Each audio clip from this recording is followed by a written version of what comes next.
Looking at God's heart through the Bible, Genesis chapter 1, verse 1. In the beginning, God created the heaven and the earth. Yes, God created the heaven and the earth.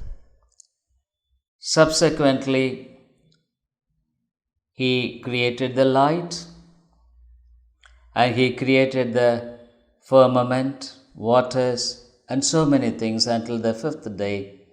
He created so many things and He created man in a special way.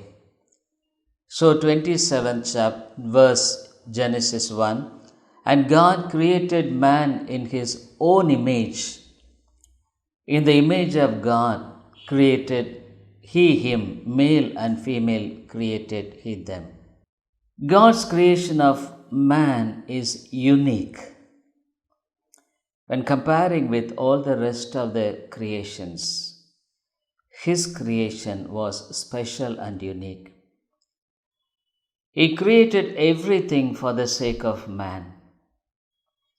So that is why He said in 28th verse, and God blessed them, and God said unto them, be fruitful and multiply and replenish the earth, and subdue it, and have dominion over the fish of the sea, and over the fowl of the air, and over every living thing that moveth upon the earth.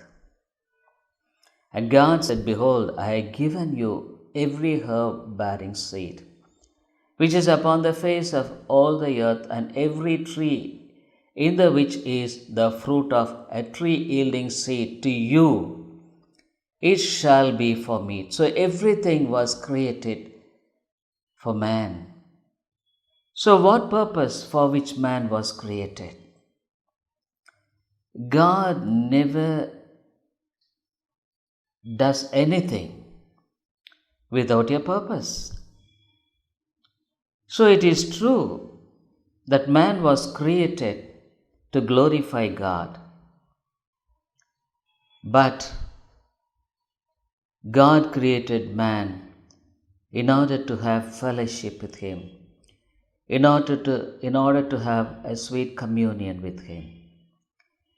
It's absolutely true that God is a triune one, and the fellowship of the Father, Son, and the Holy Spirit is sufficient, complete.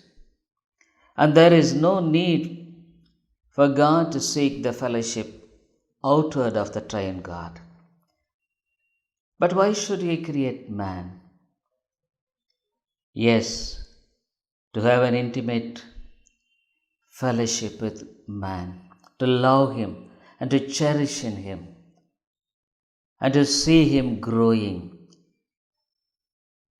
as a child of a man,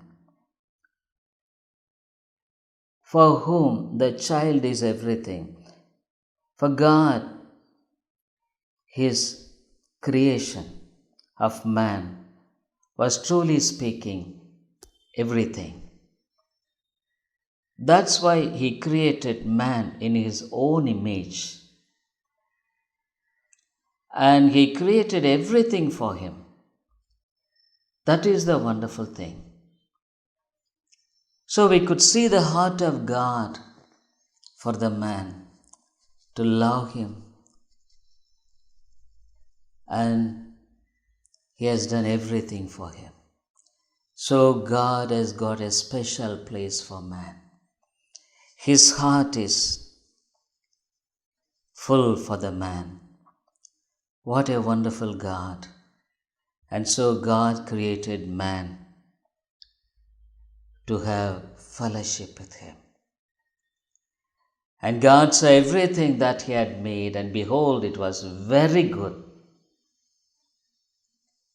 And the evening and the morning were the sixth day. It's wonderful to see in the first chapter the creation of man, the male and female, for a special purpose of fellowship with him.